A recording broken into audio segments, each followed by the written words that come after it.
Ray Nagin Jr., the former mayor of New Orleans, was convicted this week of 20 counts of corruption, taking home the award for being the first mayor of the city's 296-year history to be found guilty of corruption.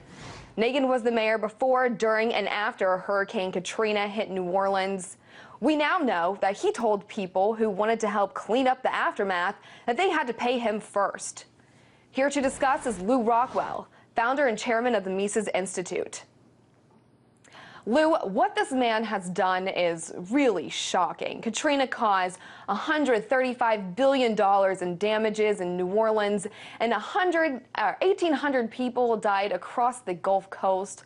While the city was in chaos, Nagin accepted close to $500,000 in bribes in exchange for city contracts. What drives a politician to accept these kind of kickbacks at the expense of their community? Well, because he's a politician. I mean, it's actually not shocking at all. I mean, this is municipal government in America. I'd argue it's other kinds of government, too. All these cities are corrupt. The mayors are corrupt. They all take bribes. This is the way the cities run, the town councilman. It's really not shocking at all that Ray Nagin is corrupt, just like other big city mayors. The question to me is, why was he singled out? Because of course he's corrupt. Of course he was taking bribes. And before I get into why I think he was singled out, I actually argue this is preferable to an ideological mayor like, say, Bill de Blasio, who thinks of himself as some kind of semi-Leninist and what he wants to do to New York City. You don't want that kind of mayor. You want the kind of mayor who's concentrating on lining his pockets, paying off his friends and so forth. That's a far less harmful practice than the socialists and the fascists that we, Rahm Emanuel in Chicago and so forth. Those kinds of guys are far more dangerous. But I think what happened, why did Nagin get singled out? You always have to ask the question, since the corruption is so endemic, why does a guy like that get singled out? My guess is that he offended somebody in FEMA or some other federal agency who was capable of saying, go get this guy. Well, we all knew he was corrupt. They're all corrupt. Well, while it is Detroit is corrupt. New York. I mean, this is municipal government. Small towns and cities are corrupt too. I don't want to shock anybody's civics class version of government. This is the way they all are. Well, while it is true that there were many people that were responsible for what happened in New Orleans during Katrina, but Nagin faces up to 20 years in prison. He was the only person responsible. But do you think the punishment fits the crime? Is that enough? No, we should. I could see taking all his money. I don't think anybody belongs for 20 years in a government cage. I think that's, I think it's a terrible thing. As you mentioned, earlier about the corruption in the Baltimore prisons, and of course, prisons are all full of criminals. I don't want to shock anybody about that either. And all terrible things go on there.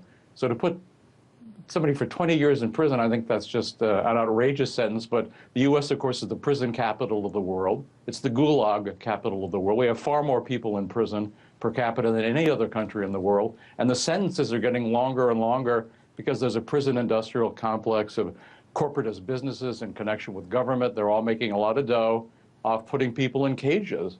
It's a terrible thing, and that's what we ought to be concerned about. And if we're concerned about government corruption, we have to reduce the size of government. You can't actually change the zebra's stripes. You just can make the zebra smaller, though. That's what we ought to concentrate on. Right, and the prison issue is a whole other issue that we don't even have time to get to today. But how do we get corruption out of politics? You mentioned limited governments. What else would you Well, I think my guess, you can't get corruption out of government. I mean, maybe once in a while there's some good person in government. Ron Paul, you mentioned earlier, he's an example. Maybe Thomas Jefferson didn't take any bribes either, or George Washington, or whatever. But with the government the size that it is, they put the slops into the pig trough and then are horrified that the pigs come up and eat. So there's all these programs, all this spending. When you have trillions and trillions of dollars being taken from some group of people, given to other groups, and when just changing a few words in a government document can give you $1 billion or take away $1 billion from you, of course there's going to be corruption. I mean, the idea that you can have government without corruption is entirely utopian and makes us think about the wrong sort of things. What we ought to think about, again, is cutting back the government. The government is strangling us. They're surveilling us. They're killing people all over the world. They're running hate campaigns against Russia over the Olympics, right? We can go down many of the things they're doing. and they're all evil. So you can't get rid of, can you get rid of evil? I mean, the devil exists, but we certainly can cut down on the evil. Maybe we can make the devil a little bit shorter and less powerful. Great. Thank you so much. That was Lew Rockwell, the founder and chairman of the Mises Institute.